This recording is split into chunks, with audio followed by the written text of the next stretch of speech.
I'm just going to introduce our next speaker, and then after the speaker, we're going to have a moment of silence, and then we're going to start our walk.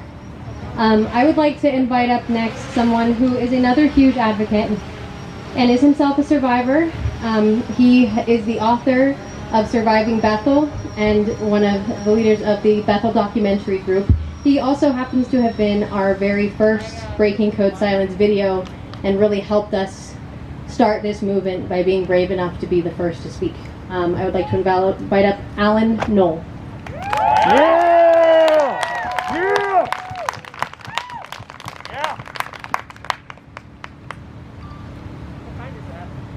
All right, guys. Thank you to everybody that showed today. I know a lot of people had to travel to get out here. I can't tell you how amazing it is to have this. Thank you, Paris, Jen, Matt, everybody. Thank you, everybody, and everybody that came out here, organized it. We're seen. We're seen. We weren't then, but we're seen now. So.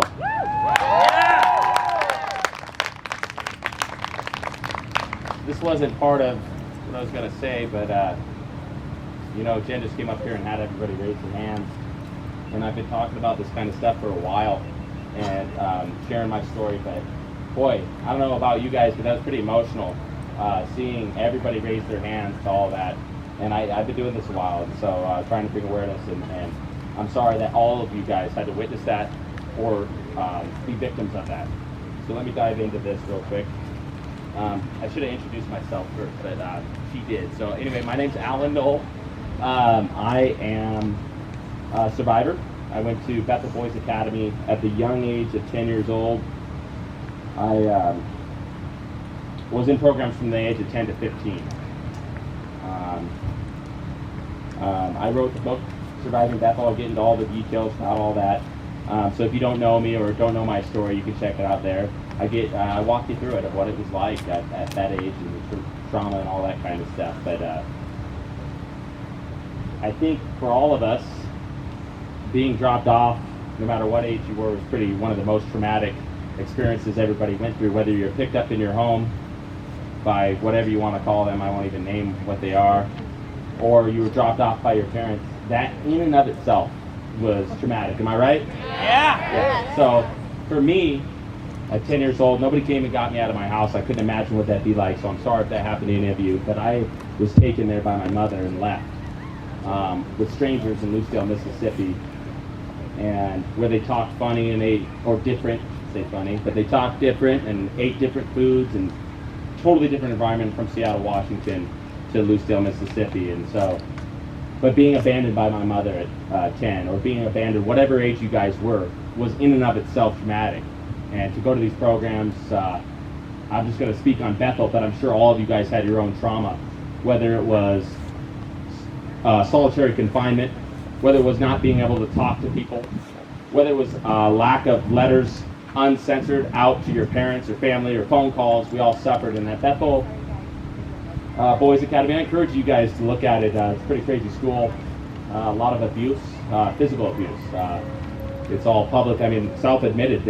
They had no shame. They were a religious group, and they felt like they could. That was their belief. And I'm not going to get into any of that, but from dogs being sicked on us to being hit with razor straps or sticks, it's insane. And I don't know what your guys' story are. I'll talk to you guys all after this, but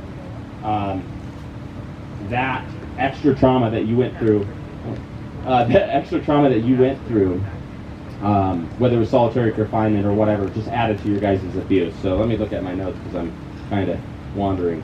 I left Bethel at 13. I fought Bethel and went through extreme abuse in that process, but I won.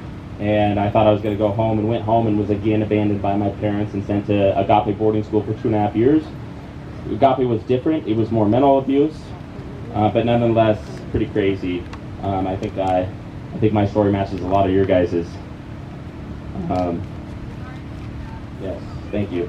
So, real quick, whatever years you were there, everybody had a sense of loss, so I just kind of wanted to talk about what I lost. My brothers, I have 2 of them. They grew up without me. I didn't know what it was like to have birthday parties sleepovers, or open gifts on Christmas. I didn't have the right to be a child, as many of you didn't have the right to be a child. So I'm here today to tell that story. We got media here and everybody else, and where all of our stories is, Jen started this and saying nobody's story is unique. We're all together.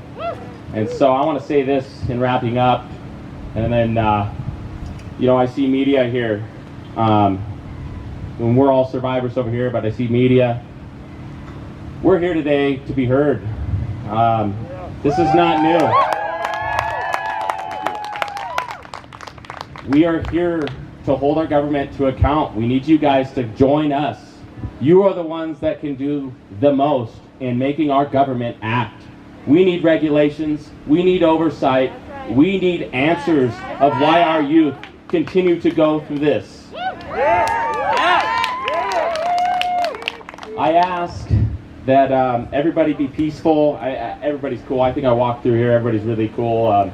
Thank you guys so much. I ask that everybody be peaceful. Be strong. Be firm. Keep getting out there and fighting. And let's all not stop. Because at the end of the day, it's not about us. I went through stuff. You went through stuff. Does anybody have a time machine here? Okay, nobody does. And it sucks what happened to us, and I'm not taking that away. But right now, there's somebody in a program that's going through what we went through. Or right now, there's a parent at home who's thinking about sending their kids there. And real quick, and I'll wrap up. I'm long-winded, sorry guys. But this 2 weeks ago, I had a child reach out to me, or a parent reach out to me about a child. And I'm sure they found us, whether it's through all your guys' posts, my posts, whatever. Anyway, they contacted us. And over the years, it's happened 3 times. And one of the greatest feelings is we were able to help that parent find a safe home for that child. And he did not go to the program that they wanted him to send to. That's why we're here. And that's why we fight. We are survivors, but we are not just survivors. We are thrivers. We are fighters. We will be heard. Thank you guys so much. I appreciate it. Thank you.